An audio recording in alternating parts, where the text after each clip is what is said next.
he would go and just speak to the principals, different witnesses, people that saw the Tippit shooting. He was right here close, and so he was able to go up, do the quick investigations, go talk to the people themselves and see if they would talk. And since he was a newspaper man, he had the credentials to get into various places as well.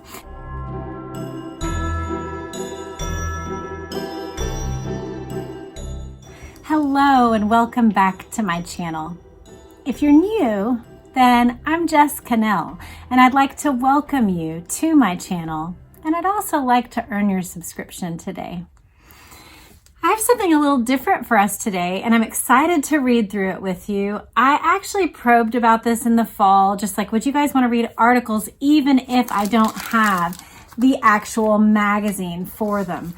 And because I found one, maybe even a viewer sent it to me. I can't remember how I came across it. It may have just been because you guys who are longtime viewers know I have gotten fascinated by this man, Penn Jones. He was actually, crazily enough, he was the newspaper owner and publisher of my small town here in Texas. Literally, this man, Penn Jones, who wrote extensively about the JFK assassination, and he specifically brought criticisms of the Warren Commission. He happened to publish the newspaper where I grew up in Midlothian, Texas. And so I did a little dive into his work last fall in 2024. And I came across one thing, which is a radio interview with him that is fascinating. And it actually goes along the same lines as the article we're going to read today. But the article that we are reading today is called Disappearing Witnesses by Penn Jones. And so I can't wait to share it with you guys. It's from the Rebel magazine, January 1984. And like I said, I do not have the actual Rebel magazine, but we're going to read the article and we're going to talk about it together. The subtitle for this article is Over 100 Murders, Suicides, Mysterious Deaths, the Strange Fate of Those Who Saw Kennedy Shot. Shortly after dark on Sunday night, November 24th, 1963, after Ruby had killed Lee Harvey Oswald, a meeting took place in Jack Ruby's apartment in Oak Cliff, a suburb of Dallas, Texas. We read a little bit about this in this book. If you're interested in the readings that we've done, those are all a part of our Vintage Variety magazine hours. So if you go back in the archives of my channel, you can find the clips that we've done of this. There's one about Dorothy Kilgallen. There's one about a woman named, he goes into the George Senator stuff, and he also goes into just other people who were eyewitnesses, like Julia Mercer is one. So anyway, fascinating firsthand testimonies here in this book that we have read a little bit of, but we're going to go through 100 witnesses here. A meeting took place in Jack Ruby's apartment. 5 persons were present. George Senator and attorney Tom Howard were present and having a drink in the apartment when 2 newsmen arrived. The newsmen were Bill Hunter of the Long Beach, California Press-Telegram, and Jim Cody of the Dallas Times-Herald. I'm not sure if I'm saying that right. It's either Koth or Cody, and I don't know which one, but I've picked one, and that's the one I'll try to stick with. Attorney C.A. Droby of Dallas arranged the meeting for the 2 newsmen. Jim Martin, a close friend of George Senator's, was also present at the apartment meeting. So those were the 5, but it was arranged by an attorney.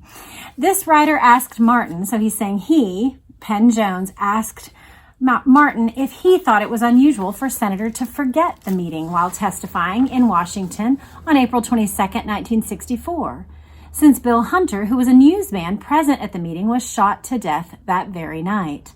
Martin grinned and said, "Oh, you're looking for a conspiracy." I nodded yes, and he grinned and said, "You will never find it." I asked soberly, "Never find it or not there?" He added soberly, "Not there." Bill Hunter, a native of Dallas and an award-winning newsman in Long Beach, was on duty and reading a book in the police station called Public Safety Building. 2 policemen going off duty came into the press room, and one policeman shot Hunter through the heart at a range officially ruled to be no more than 3 feet. The policeman said he dropped his gun and it fired as he picked it up, but the angle of the bullet caused him to change his story. He finally said he was playing a game of quick draw with his fellow officer. The other officer testified he had had his back turned when the shooting took place. Hunter, who covered the assassination for his paper, the Long Beach Press-Telegram, had written, quote, "Within minutes of Ruby's execution of Oswald, before the eyes of millions watching television, at least 2 Dallas attorneys appeared to talk with him." Hunter was quoting Tom Howard, who died of a heart attack in Dallas a few months after Hunter's own death. Lawyer Tom Howard was observed acting strangely to his friends 2 days before his death. Howard was taken to the hospital by a friend, according to the newspapers, and no autopsy was performed. So if you're wondering, which you may be at this point, we are going to rapid fire here about witnesses who had some connection to the JFK assassination, but who fairly promptly were put to death or died under strange circumstances. So one would be Bill Hunter, the policeman who was shot at close range, no more than 2 or 3 feet, with 2 policemen present while he was shot. One must have been 3 feet away. He says he was playing quick draw. The other one had his back turned and therefore did not testify about what was done. So that is an odd circumstance. The second one, he was in a meeting with Ruby that night. The second one was a lawyer who was in that meeting. The third, also a member of that meeting, Dallas Times-Herald, Jim Cody, was killed by karate chop to the throat just as he emerged from a shower in his apartment on September 21st, 1964. His murderer was not indicted.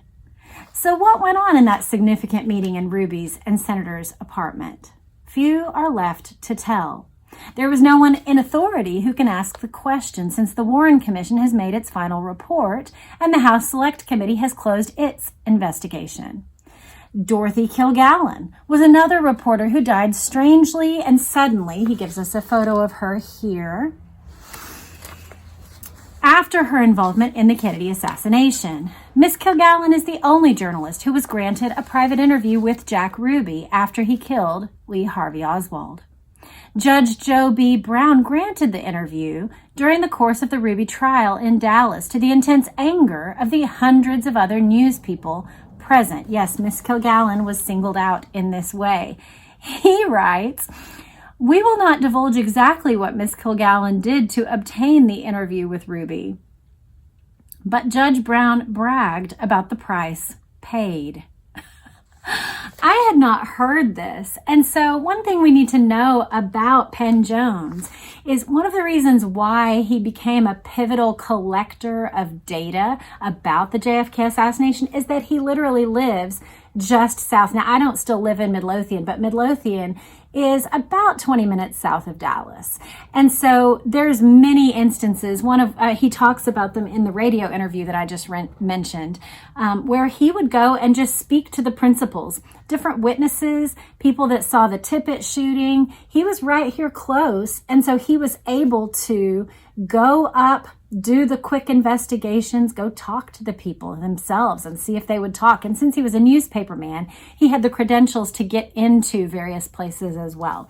So he also apparently heard this story from Judge Brown, which I hadn't heard in any other place. So apparently Judge Brown bragged about having gotten a price paid to get Miss Kilgallen into that room with Ruby. Now, what is interesting about that meeting with Ruby is that it is the only one-on-one meeting that Jack Ruby had with anyone in a non-recorded location.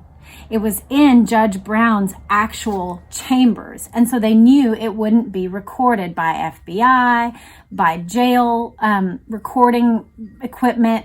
There was no one who knew what was said. Shortly thereafter, it says, only that so talking about the price paid, and then it says that was not the real price Miss Kilgallen paid. She gave her life for that interview. Miss Kilgallen stated that she was, quote, going to break this case wide open. She did. She had a file of notes that she had been taking about the JFK assassination.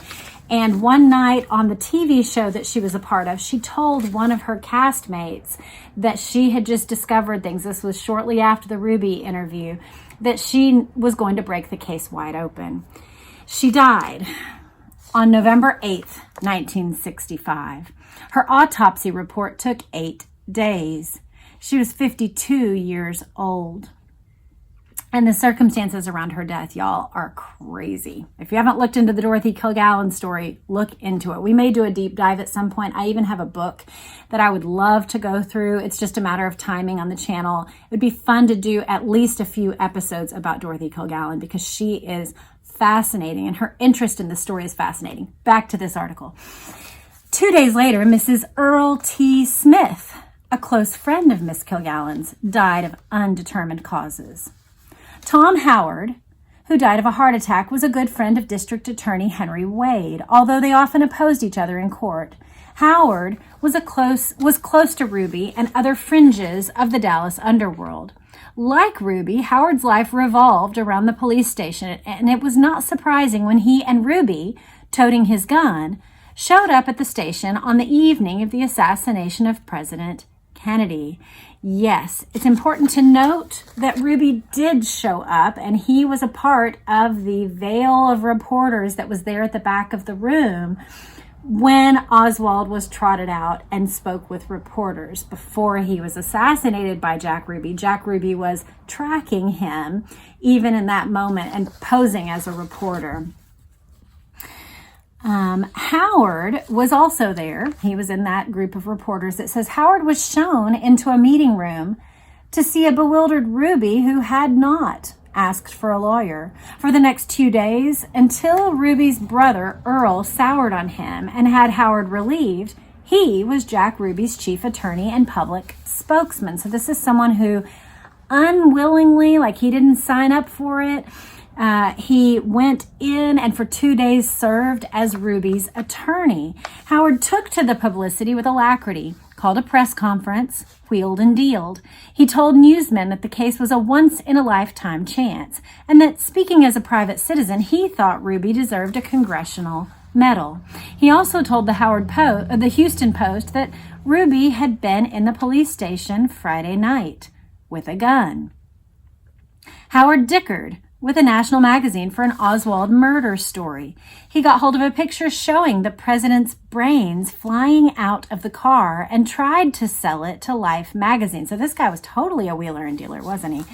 Ruby's sister, Eva Grant, even accused Howard of leaking information to the DA. It was never quite clear whether Howard was working for Ruby or against him. On March 27, 1965, Howard was taken to a hospital by an unidentified person and died there. He was 48. The doctor, without benefit of an autopsy, said he had suffered a heart attack. Some reporters and friends of Howard's were not so certain. Some said he was bumped off. There are deaths like this one. Was it a heart attack? Maybe. Was he bumped off? Possibly. One thing we have to ask ourselves is who would have the motive to do this? Who would have the means to do it? So, do we know of anything where the CIA has the capacity to make someone appear to have a heart attack? Do we know anything about the CIA or our government agencies having the capacity to appear to make someone go crazy? Those are questions worth asking. And of course, if any of you are familiar with MK Ultra, or I believe what people have called the Cuba weapon, what is it called? The Cuba, there's a weapon they have now that can make someone essentially like their brain matter can change. They kind of feel like they're losing their mind a little bit. Do we have the capacity to have a heart attack? Something that could induce heart attack-like symptoms. Is that possible? What do you think?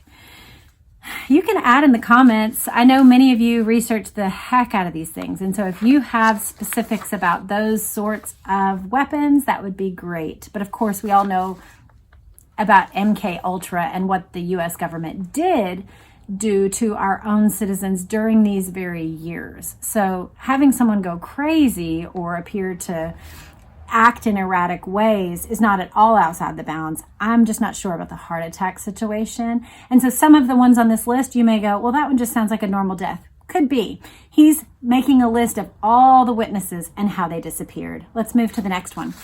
Earlene Roberts was the plump widow who managed the rooming house where Lee Harvey Oswald was living under the name O.H. Lee. She testified before the Warren Commission that she saw Oswald come home around 1 o'clock, go to his room for 3 or 4 minutes, and walk out zipping his lightweight jacket. A few minutes later, a mile away, Officer J.D. Tippit was shot dead. Mrs. Roberts testified that while Oswald was in his room, two uniformed cops pulled up in front of the rooming house and honked it twice. Just tit tit, she said. The police department issued a report saying all patrol cars in that area, except for Tippit's, were accounted for. Interesting. The Warren Commission let it go at that.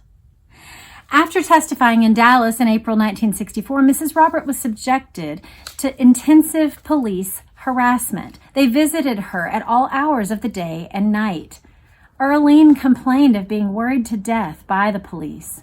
She died on January 9th, 1966, in Parkland Hospital, same hospital where both Kennedy and Oswald died. Police said she suffered a heart attack in her home. No autopsy was performed. Warren Reynolds was minding his used car lot on East Jefferson Street in Oak Cliff in Dallas when he heard shots 2 blocks away. He thought it was a marital quarrel. Then he saw a man having a great difficulty tucking a pistol or an automatic in his belt. That's a quote, a pistol or an automatic, and running at the same time. So you can just picture the man, right? He's running, he's trying to get it in there, can't quite get it into his belt. Reynolds gave chase for a short piece, being careful to keep his distance, then lost the fleeing man. He didn't know it then, but he had apparently witnessed the flight of the killer, or one of the killers, of Patrolman Jefferson David Tippit. Feeling helpful, he gave his name to a passing policeman and offered his cooperation. Television cameras zeroed in on him, got his story, and made him well known. Warren Reynolds, this amiable used carman, was making history. Interestingly, though, Reynolds was not questioned until 2 months after the event. The FBI finally talked to him in January 1964. The FBI interview report said, quote, he was hesitant to definitely identify Oswald as the individual. Then it added, he advised, he is of the opinion Oswald is the person. So that's interesting. 2 months later, he was hesitant to identify, but then he advised that he would be of the opinion that Oswald is the person. We'll see some of those like changing or adjusting perspectives in other places in this article. It's just fascinating to see the effect that an authority can have on someone's willingness to recall or recollect information and what they're willing to say. Well, 2 days after Reynolds talked to the FBI, he was shot in the head. This is not one of those, could it just be a natural cause? Could it just be a natural heartache? This is not that. This is not the heart attack. This is shot in the head. He was closing up his used car lot for the night at the time, and nothing was stolen.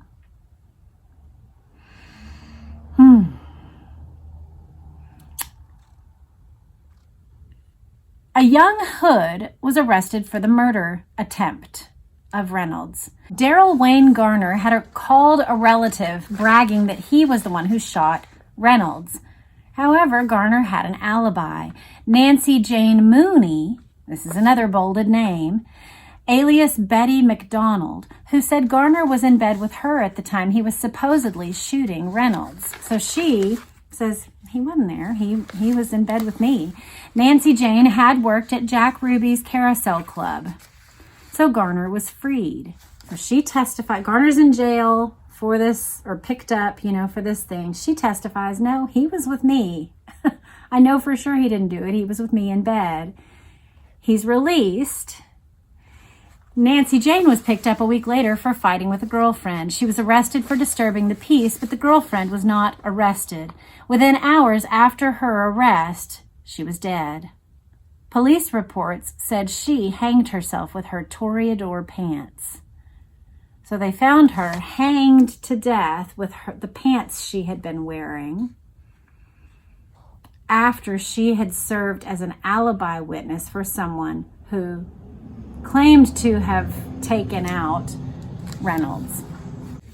Reynolds and his family were harassed and threatened, but upon giving the Warren Commission a firm identification of Oswald as being the Tippit murder fugitive, he said, "I don't think they are going to bother me anymore."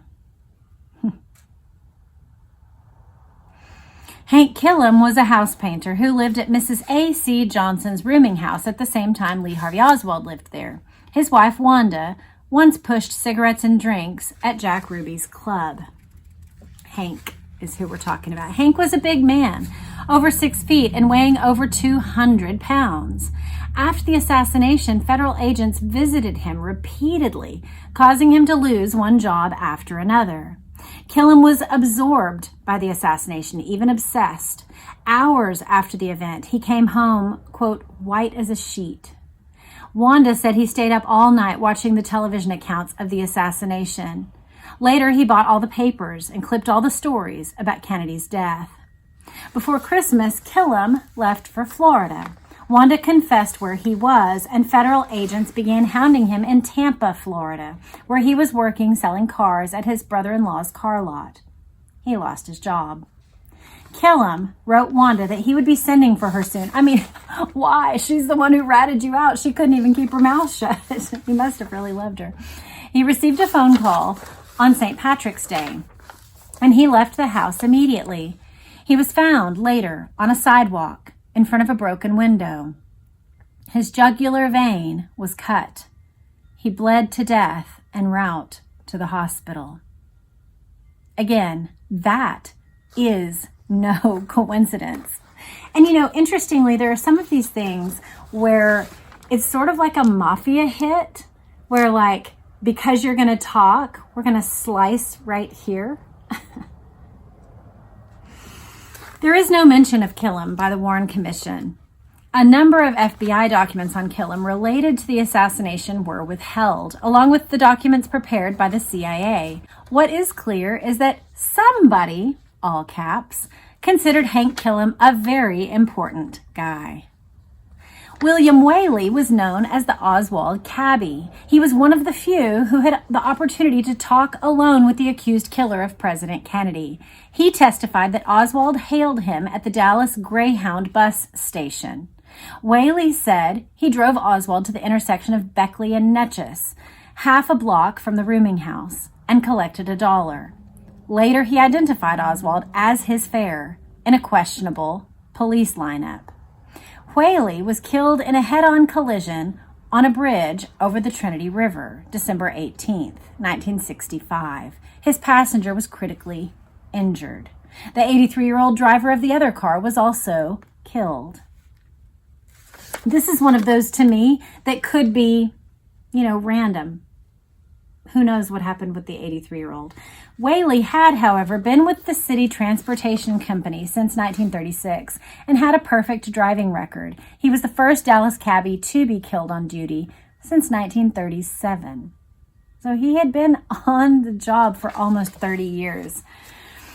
When I went to interview the manager of the cab company, so this is Penn Jones talking about this. He says, when I went to interview the manager of the cab company about Whaley's death, he literally pushed me out of the office. If you're smart, you won't be coming around here asking questions. When there are accounts like that, it makes you wonder, why would the manager have anything to say?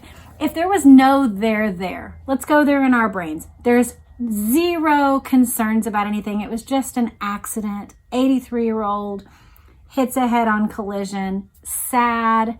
Yes, he had witnessed something. He was this, but there's no there, and it's all sad, and we lost Whaley. If that's the story and you're the manager of that shop, then when somebody comes in, you would say what? You'd say, yeah, I don't have any information for you. I mean, the medical records are all there. You're welcome to go down to, the hospital and see what was what. But yeah, that's what I have to share with you. I mean, you worked here for 28 years, seemed like a good guy. I don't have anything else to say, really. Sad situation, right? That's what I would do. And if the person got pushy about it, you could just say, look, I don't have time for all this. There's no problems. There's no big deal. Just go on your way. That I've given you the information I have. I'm done with all you press people, right? You might even be angry about it, but that's how you would react. It's like, there's nothing else I have to say, right? I got to get on with my job of managing my cab company. But pushing him out of the office and saying, if you're smart, you won't be coming around here asking questions, implies that there's something else, right? I mean, that's not implication on my part. That is the truth. And we have this firsthand account from Penn Jones, a man who lived like 25, 30 years in the same place. By all accounts was an honorable man, faithful to his wife, hard-hitting reporter, but also a small-town reporter. And there's no reason for this guy to lie to us. He's just telling us what happened. This guy pushed him out of his office and said, if you're smart, you won't be coming around here asking questions. Again, to me, that implies there's something else that guy knew about. That he's like, I'm not getting into this with you, Penn Jones.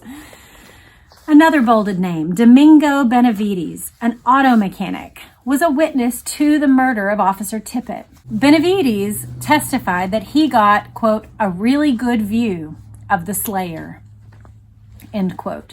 Benavides said the killer resembled newspaper pictures of Oswald, but he described him differently. Quote, I remember the back of his head seemed like his hairline went square instead of tapered off. Benavides reported he was repeatedly threatened by the police, who advised him not to talk about what he saw. In mid-February 1964, his brother Eddie, who resembled him, was fatally shot in the back of his head at a beer joint on 2nd Avenue in Dallas. The case was marked unsolved. Benavides' father-in-law, J.W. Jackson, was not impressed by the investigation. He began his own inquiry. 2 weeks later, J.W. Jackson was shot at his home. As the gunman escaped, a police car came around the block, making no attempt to follow the speeding car with the gunman. The police advised that Jackson should, quote, lay off this business. Don't go around asking questions. That's our job, end quote. Jackson and Benavides are both convinced that Eddie's murder was a case of mistaken identity, and that Domingo Benavides, the Tippit witness, was the intended victim.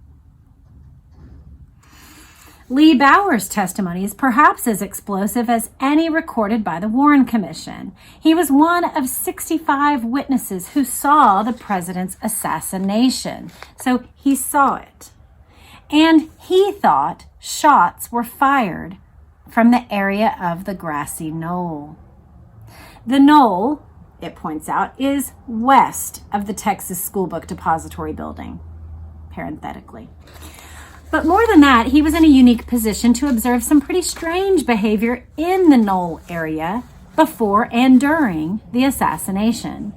Bowers, then a tower man for the Union Terminal Company, was stationed in his 14-foot tower directly behind the grassy knoll. I'm going to put up for you a little diagram that shows clearly where all of this is taking place so that you can picture it in your own mind. The area there where Dealey Plaza is all very close to one another.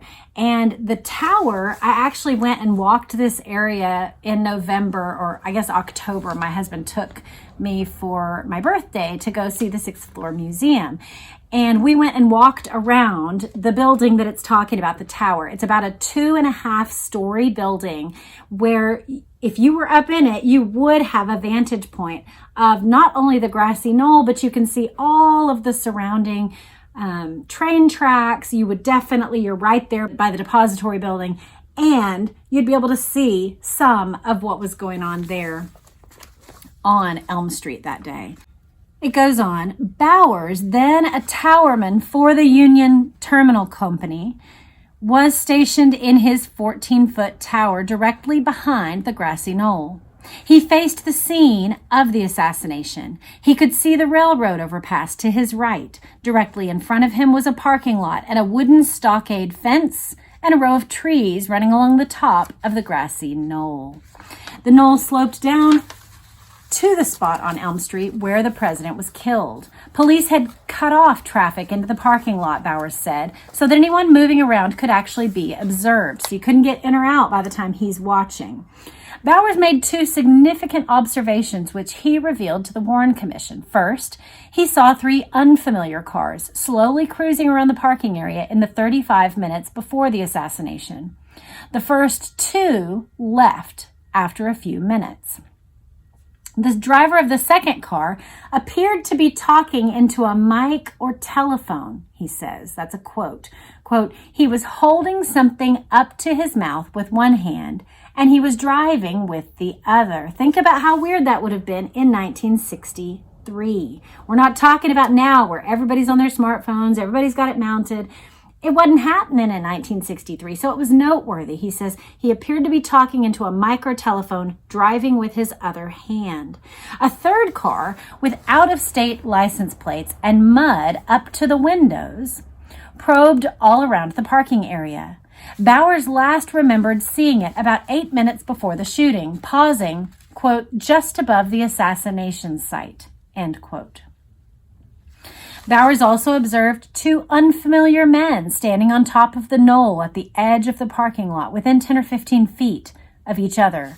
Quote, one man, middle-aged or slightly older, fairly heavy set, in a white shirt, fairly dark trousers. Another man, younger, about mid-20s, in either a plaid shirt or plaid coat or jacket. Both were facing toward Elm and Houston in anticipation of the motorcade. The 2 were the only strangers he remembered seeing. His description shows a remarkable similarity to Julia Ann Mercer's description of 2 unidentified men climbing the knoll. For your reference and for mine, I'm just going to go back very quickly. I have the chapter right here where he talks about Julia Ann Mercer. Here was her deposition. On November 22nd, 1963, I was driving a rented white Valiant automobile west on Elm Street and was proceeding to the overpass in a westerly direction, and at a point about 45 or 50 feet east of the overhead signs of the right entrance to the overpass, there was a truck parked on the right-hand side of the road. This is basically 1 lane over from where President Kennedy would later be killed. Okay, he's just parked there, the truck. The truck looked like it had 1 or 2 wheels up on the curb, so slightly this way. The hood of the truck was open, hood open. On the driver's side of the truck, there were printed letters in black oval shaped, which said air conditioning. This was a pickup truck, and along the back side of the truck, there were what appeared to be toolboxes. The truck was a green Ford with a Texas license. I remember seeing the word Ford at the back of the truck. A man was sitting under the wheel of the car and slouched over the wheel. This man had on a green jacket, was a white male in about his 40s, and was heavy set. Okay, that's heavy set. That's the older man. Another man was at the back of the truck and reached over the tailgate and took out from the truck what appeared to be a gun case. This case was about 8 inches wide at its widest spot and tapered down to a width of about 4 inches or 5 inches. The man who took this out of the truck then proceeded to walk away from the truck, and as he did, the small end of the case caught in the grass or sidewalk, and he reached down to free it. He then proceeded to walk across the grass and up the grassy hill, which forms part of the overpass. This is the last I saw of this man. I had been delayed because the truck which I described was blocking my passage, so I had to wait until the lane to my left cleared so I could go by the truck. During the time I was at this point and observed the above incident, there were 3 policemen standing, talking, near a motorcycle on the bridge just west of me. The man who took what appeared to be the gun case out of the truck was a white male who appeared to be in his late 20s or 30s, and he was wearing a gray jacket, brown pants, and a plaid shirt, as best I can remember. You guys, that's crazy that Bowers' testimony matches exactly with Julia Ann Mercer's testimony. I'm going to keep reading it because this is fascinating. I hope you're as riveted as I am by this. I remember he had on some kind of a hat that looked like a wool stocking hat with a tassel in the middle of it. I believe I can identify this man if I see him again.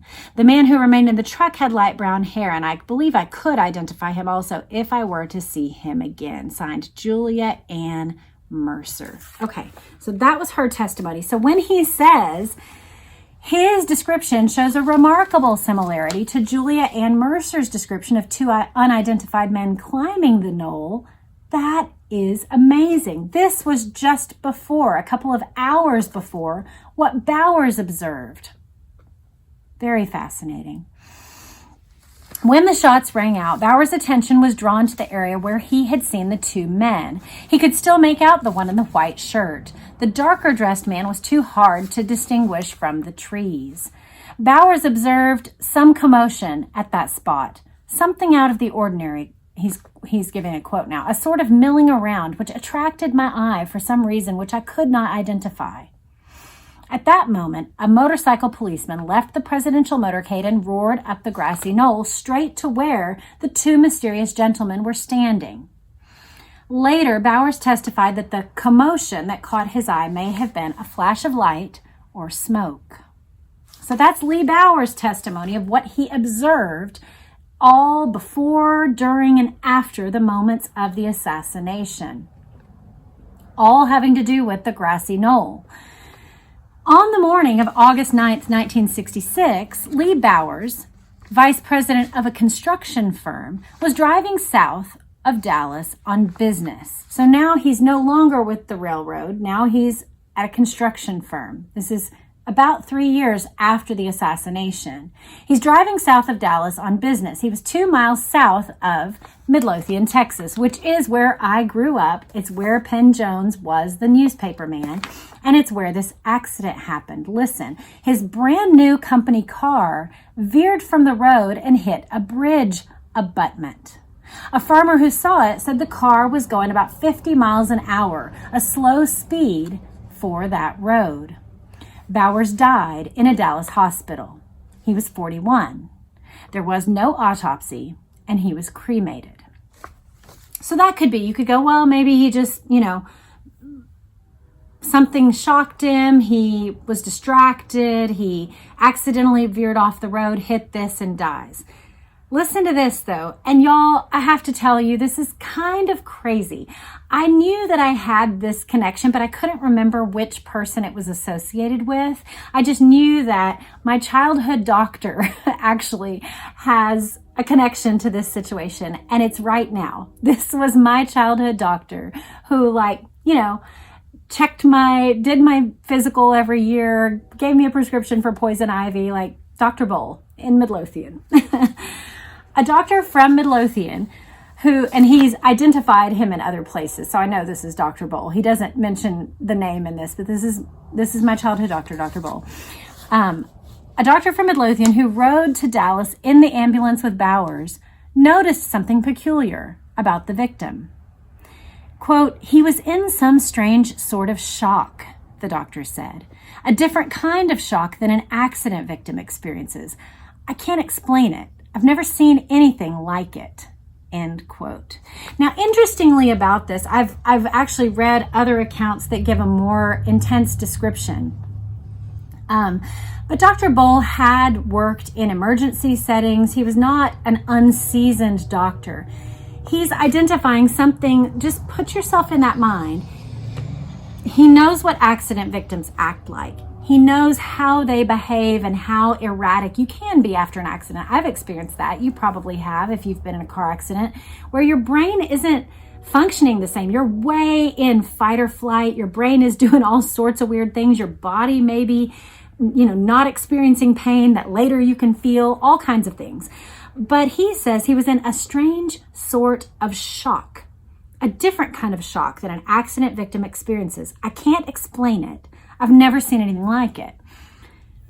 Putting on my "we all know about MK Ultra now" hat, I can't help but think, had this man been given something? Is there some reason why this man who, in a brand new company car, he's 41 years old, he is just going about his business, driving down the road at 50 miles per hour, not fast, not crazy, he's not in a hurry to get anywhere, all of a sudden veers off the road, hits an abutment, and is dead really fast?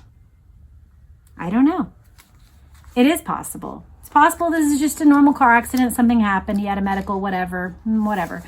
But given this testimony from someone that I knew and trusted as my, he was probably my doctor till I was, I think, about 10 or 12 when he retired. Maybe not even that long. Maybe it was like 8 or 10. But yeah, this man that I knew that has no reason to lie to us. Again, it's like Penn, right? He has no reason to lie to us. Dr. Bowl has no reason to lie about this. He's just saying something was weird going on with that guy. There was some sort of shock. Anyway, that's it. This ends my connection with the with the article. But it is a wild thing to be reading and then all of a sudden realizes, wait, I'm just 45, so I wasn't even alive at the time of the assassination. So it's wild to me to have this sort of connection. I have actually one other connection. I know one of the policemen who was on the Dallas PD at the time and is quoted in some of the articles. So I have two very tangential connections to the JFK assassination, but very fascinating to all of a sudden come across it. I just started laughing last night when I was in bed, just reading through the article, trying to make notes and make sure that I had my information clear before I came to read it with you. Fascinating. Well, when I questioned his widow, so this is the widow of Bowers, who was the railroad man who observed these things, has now had this weird accident. She insisted there was nothing suspicious. But then she became flustered and said, they told him not to talk. Okay, so again, Penn Jones is telling us, I spoke with the widow.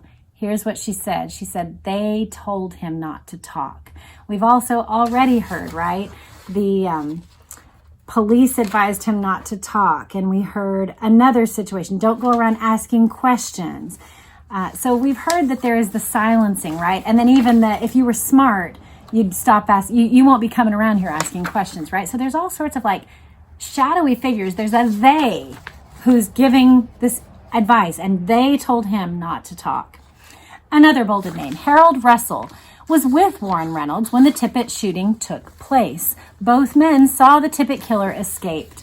Russell was interviewed in January 1964 and signed a statement that the fleeing man was Oswald. So that would seem like he's in the clear, right? If they don't want anybody not giving the official narrative, then this guy's in the clear, right? A few months after the assassination, Russell went back to his home near David, Oklahoma.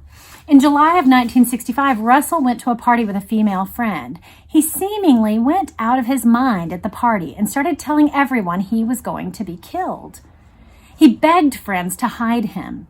Someone called the police. When the policeman arrived, finish the sentence for me. What do you think would happen?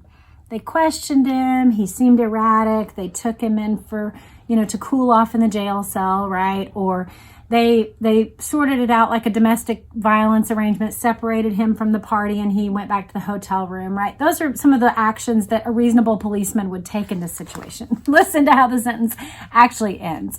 When the policeman arrived, one of them hit Russell on the head with his pistol. Russell was then taken to a hospital where he was pronounced dead a few hours later. Cause of death was listed as heart failure. Again with the heart failure. This man had just gone to a party, was telling everybody he's going to be killed, begged friends to hide him. Policemen arrive, hit him on the head, and he's dead within a few hours of not head trauma, heart failure. Another bolded name. Among others who died strangely were James Worrell, who died in a motorcycle accident on November 9th, 1966. He saw a strange man run from the back door of the Texas School Book Depository shortly after the assassination. That's all we're told about him. Another bolded name. Gary Underhill was shot. This death was ruled suicide on May 8th, 1964. Underhill was a former CIA agent and claimed he knew who was responsible for killing President Kennedy. Dead within a year of the assassination. Delilah Wally, another bolded name, was a worker at Ruby's Club. She was married only 24 days when her new husband shot her. She had been working on a book of what she supposedly knew about the assassination. Interesting. William Bill Waters died May 20th, 1967. Police said he died of a drug overdose of Demerol. No autopsy was performed. His mother said Oswald and Killum came to her home before the assassination, and her son tried to talk Oswald and Killum out of being involved. Waters called FBI agents after the assassination, and the FBI told him he knew too much and to keep his mouth shut. He was arrested and kept in Memphis in a county jail for 8 months on a misdemeanor charge. So that's what we're told about William Bill Waters.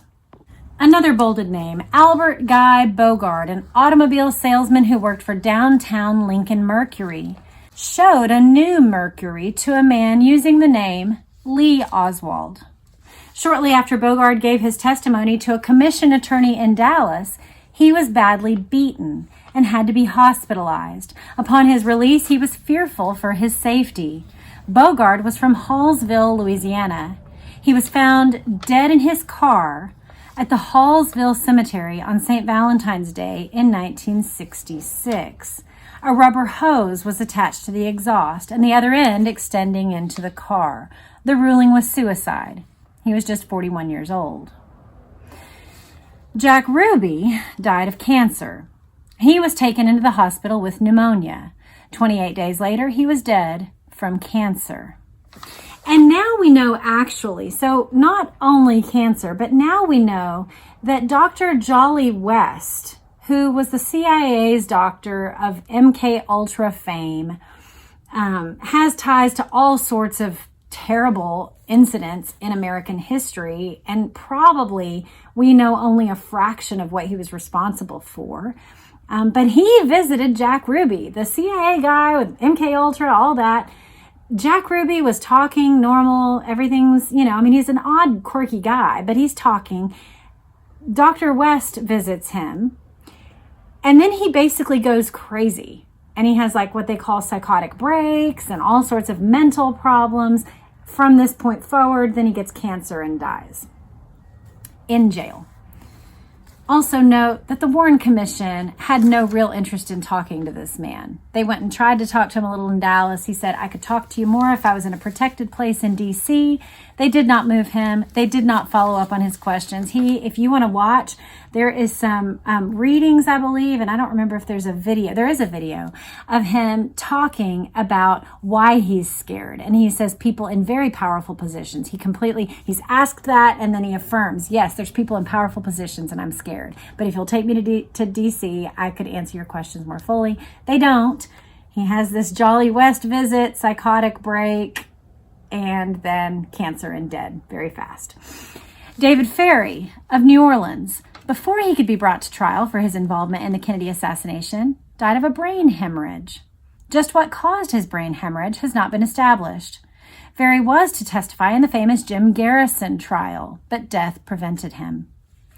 Dr. Mary Stoltz Sherman, age 51, was found stabbed and burned in her apartment in New Orleans. Dr. Sherman had been working on a cancer experiment with Ferry.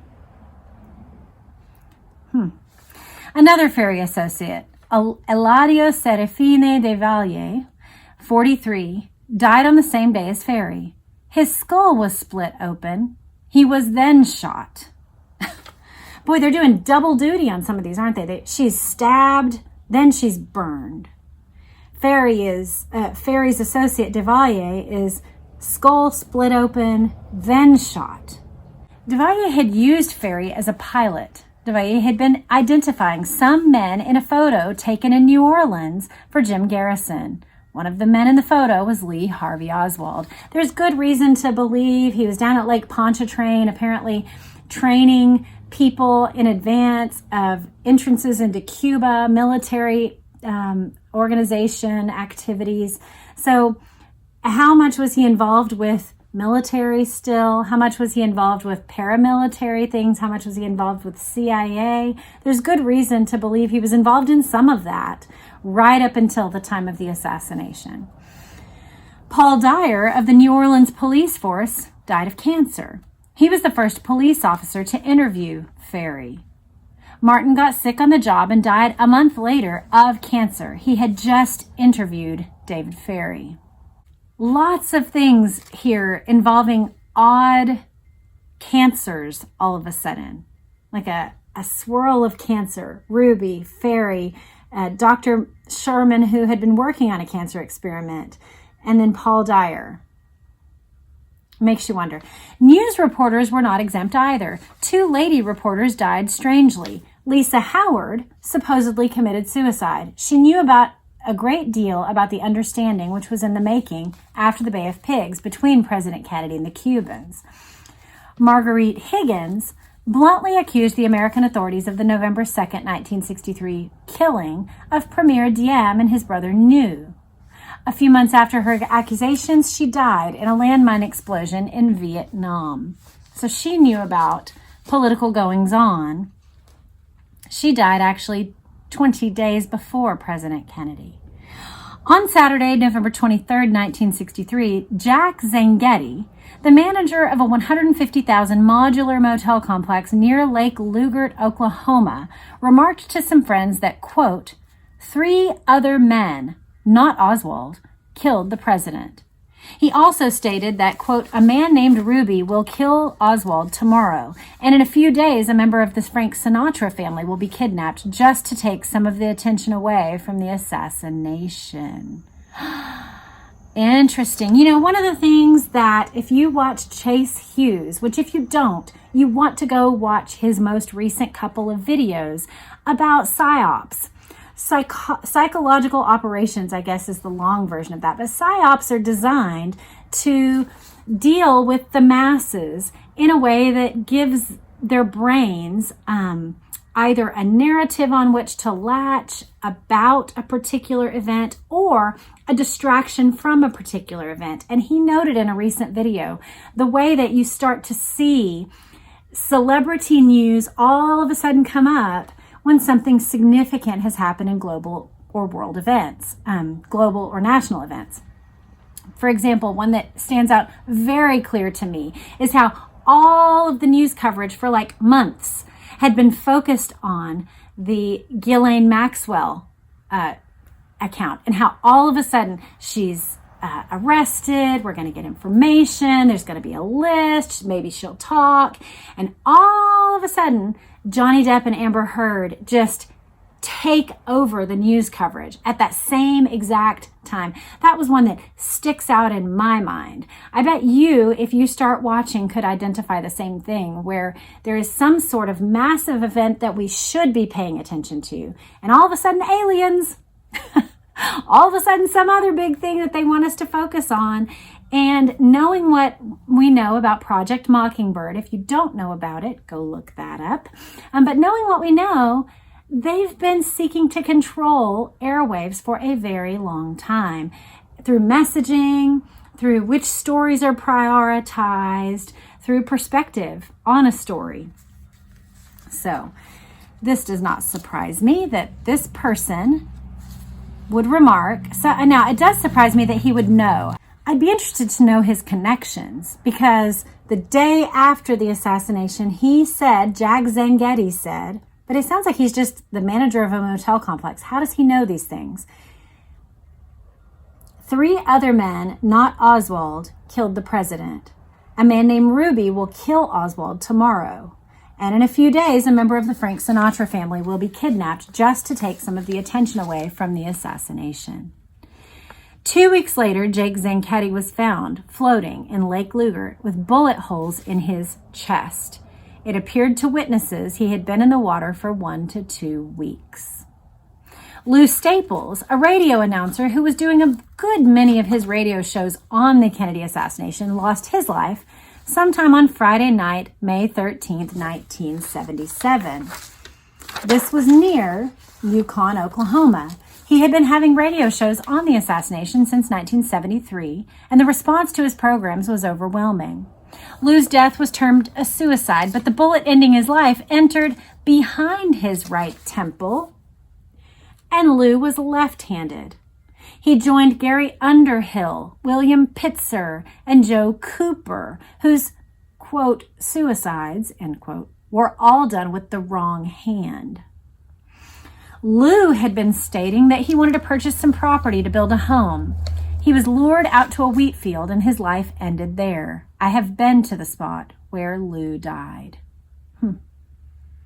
That's what I really appreciate about Penn Jones. He was a small town man, was not wealthy, went through different trials and irritants through his kind of dogged reporting, but he never gave up. And he actually, I would love to have some copies of this. He apparently compiled resources, research, and articles about the Kennedy assassination for like a decade or two. And he had a global subscribership. So people from all around the world were paying to have, maybe it was quarterly, I think it was more than annually, a compilation of all the research being done about the Kennedy assassination, sort of like an early, message board, pre-internet, right? Like a place where things would be compiled and people could go to one source to know, here's all the things that have been written about this in the last period of time.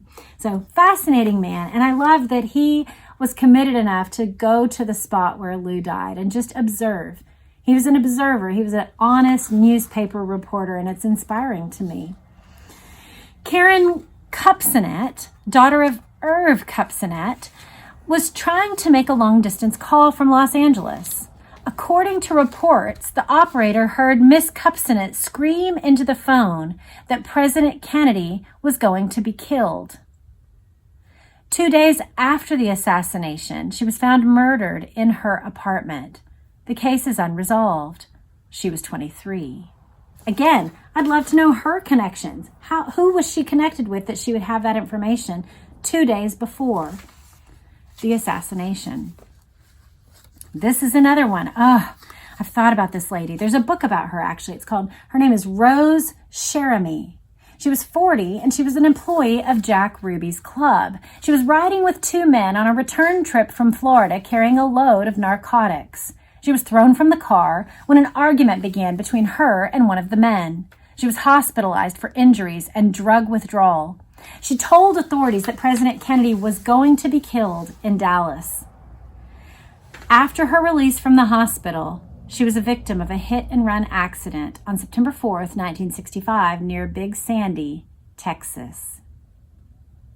So, this was going, I believe it was a few days before the assassination.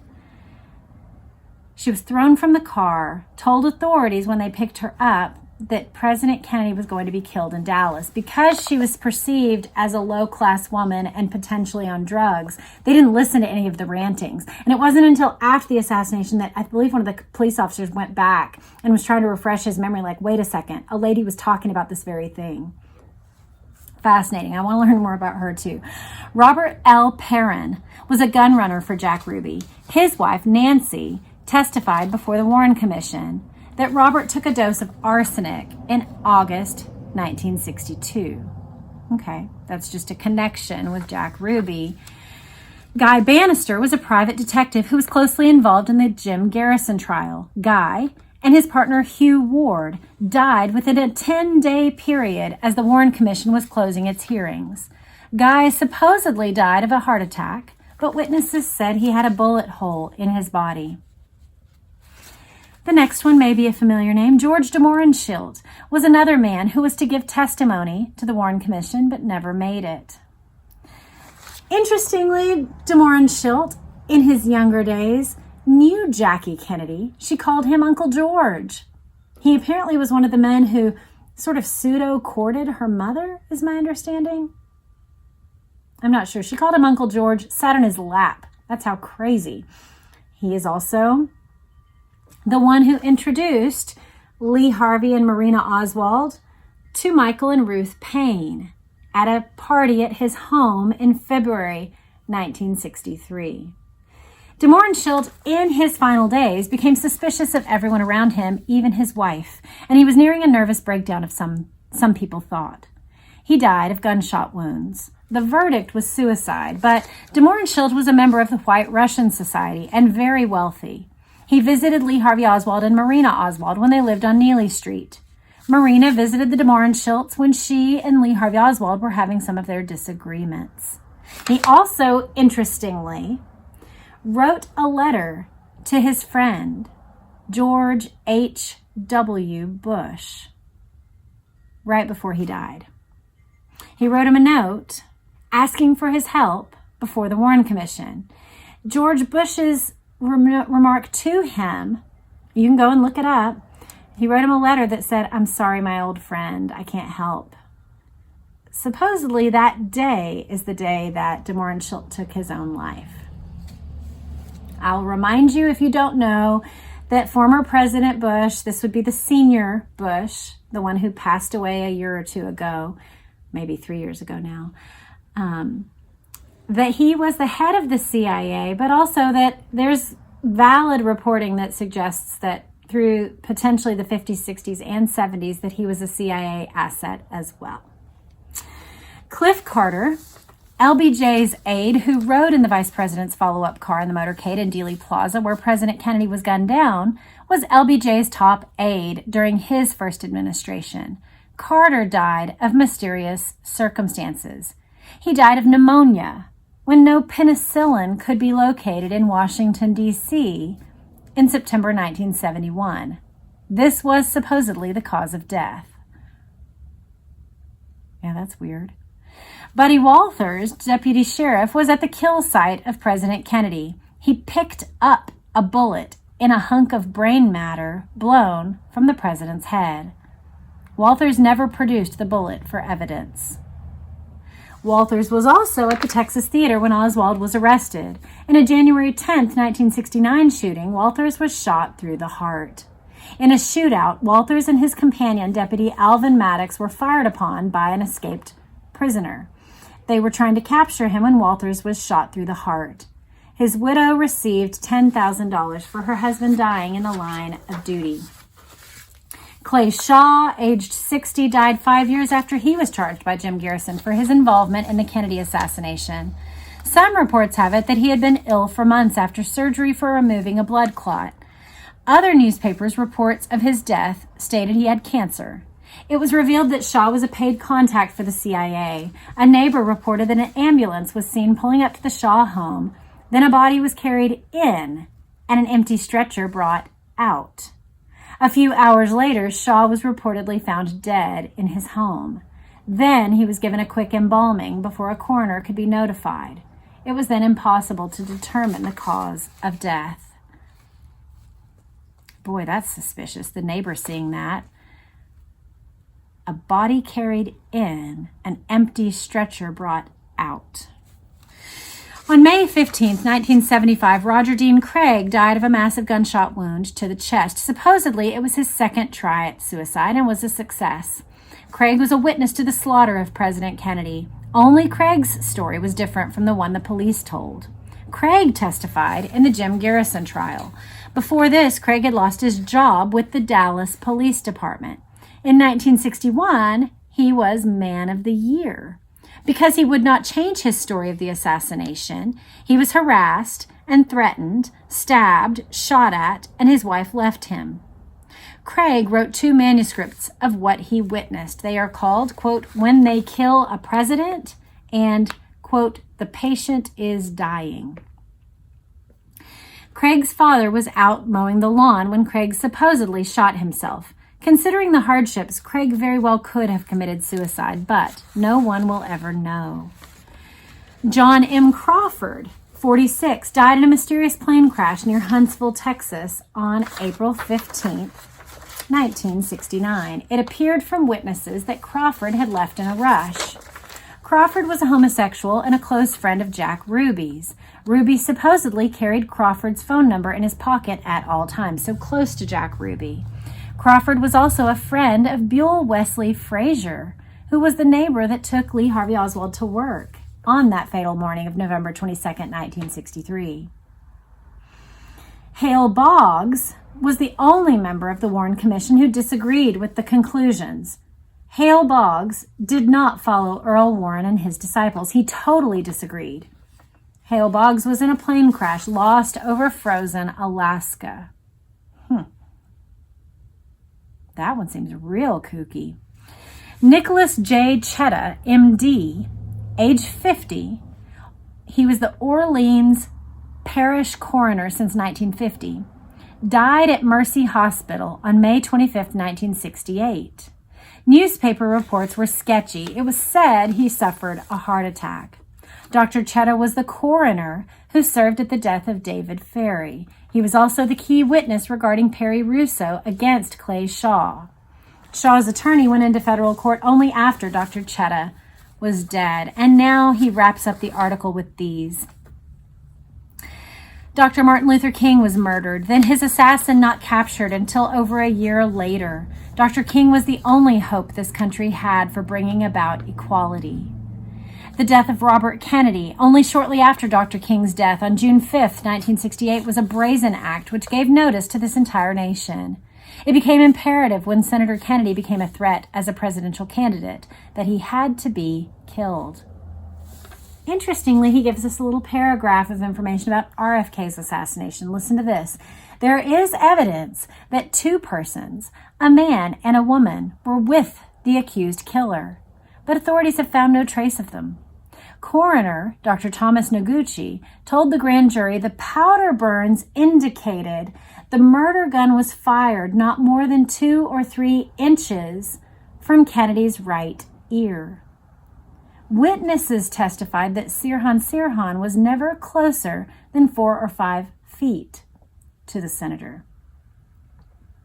I have not by any means listed all of the strange deaths. I have a complete list in my books. I have listed the most significant ones that occurred after the assassination. The strange deaths after the assassination of President John F. Kennedy, in my estimate, numbered over 100, but I am certain I know of only a fraction. Many strange deaths occurred after the assassinations of Dr. Martin Luther King and Senator Robert F. Kennedy. No one knows the exact number.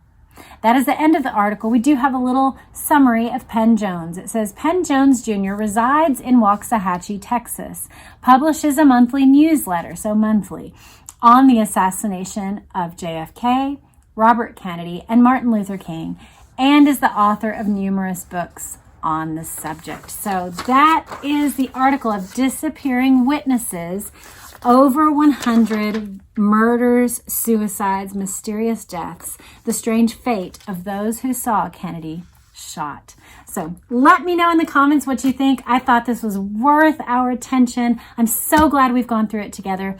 It actually helped a number of things come together for me and click and gel. I really appreciate having sources like this and even books that I'm reading, which maybe we'll go through a chapter soon like this, come together and make more sense. Even the 2 witnesses that we observed of Lee Bowers in this article with Julia Ann Mercer and her deposition. Fascinating things. I hope you enjoyed it. Let me know in the comments what was clarified for you. If you have more questions like I do, more rabbit trails to go down. I just wanted to share it with you and I hope you enjoyed it. Have a great day. Bye.